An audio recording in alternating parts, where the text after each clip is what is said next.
Good morning, student. Now today we'll study about the types of mixture. So you can open your textbook page number 43. So before starting with the types of mixture, we'll just revise what is a mixture. It is a substance which is composed of two or more forms of the matter. You can separate them by physical method. Example, it is a solution of salt and water. By the evaporation, this is a mixture of the sugar and the water, different gases, then air, etc. So in the mixture, the various components do not combine because they are not combined through any kind of chemical change. Therefore, the components do not lose their individual properties. You can simply take the examples of the dish, that is a poha, or you can say the pizza, in which the different components do not combine through any chemical change. They do not lose their individual properties.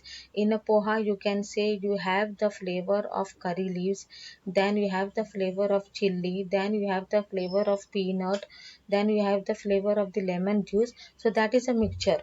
Now under the mixture there are two types of mixture: homogeneous and heterogeneous. What is the meaning of homogeneous? The substance that look the same throughout. Homogeneous have only one phase and uniform composition, just as alcohol it is there, wine it is there, milk it is there. You will see only one phase. You will not see two different phase. Two different phase means, suppose you take a water and you dissolve the sand in it. Will the sand dissolve in water? No. So there you will find the two different phase, as well as ice in oil in the water. So that is called as a two different phase. So the substance in which you can see more than one color or type of the matter.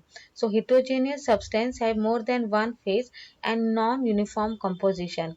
Example is the sandy water, then orange juice with the pulp in it, then sugar cornstarch. So this is an example of heterogeneous mixture. Another example you can see here, in the water, so that is ice it is there. You can see in the milk cereal it is there. Then it is oil and the vinegar, then soil, different types of the soil it is there. So the composition is not uniform, so that is called as an heterogeneous mixture. Now here the small description about element it is there.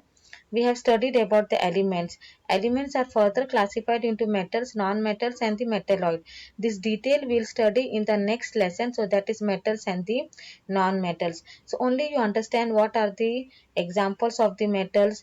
Metals have the property of the luster, so that is shiny surface. They are the good conductors of the electricity, so that is there. Non-metals do not have the property of luster, that they can easily be broken by the hammer. So that is called as a, they are non-malleable. That is, and metalloids which has the property of both metals and the non-metals. Detail we'll study in the next lesson. Now next it is a solution.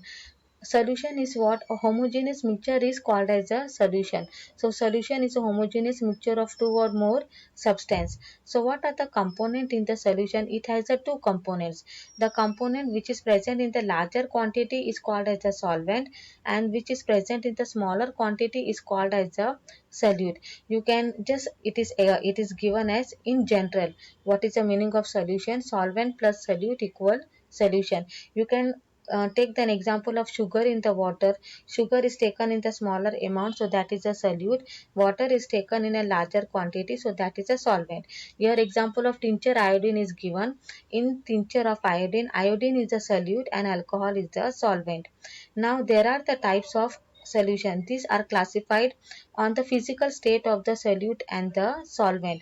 So for what are the types of solution? First is solid in solid, where the solute and the solvent both are solid.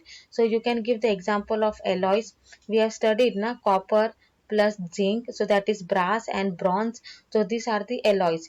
Then next is a solid in the liquid, so that is about the tincture iodine, where the solute is in the solid state and the solvent is in the liquid state.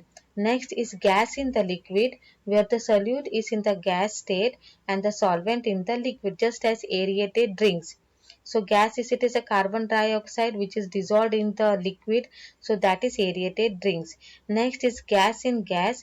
When a gas solute is mixed with a gas solvent, gas and gas solution will form. Example, it is air. So this is about the solution. So remember, solution is a homogeneous mixture.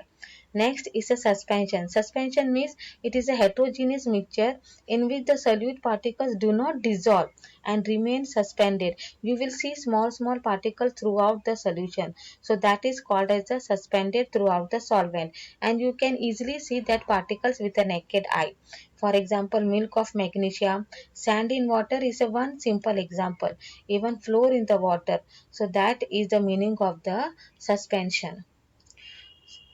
And the particles of the suspension are what? They are quite large. So this is the characteristic it is given. It is about 10 raised to minus 7 meter, and they scatter the beam of light passing through the suspension.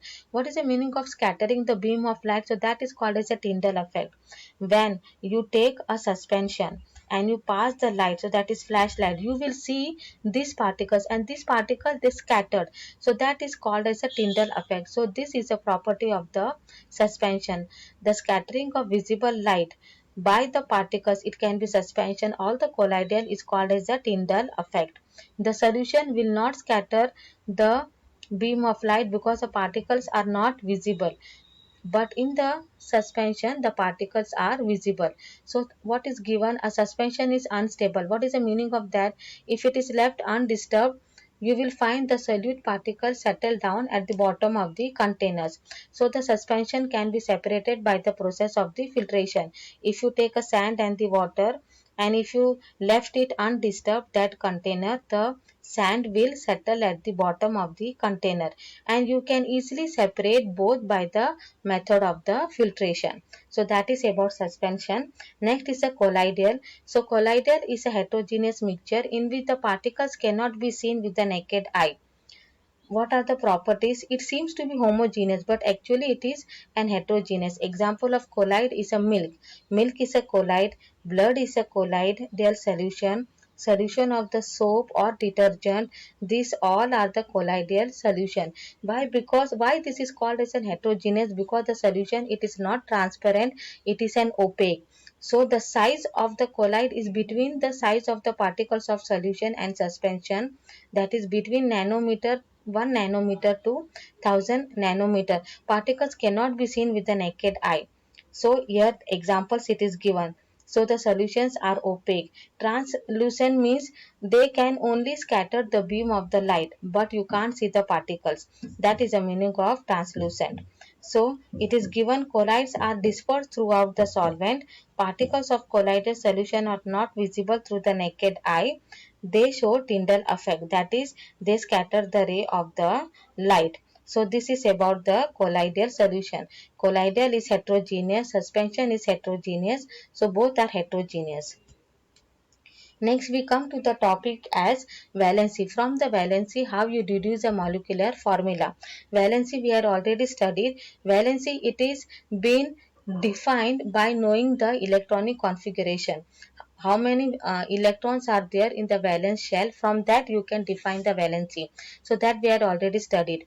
Carbon, the valency it is 4 because electronic configuration is 2, 4. Chlorine, the valency it is 1, electronic configuration it is what?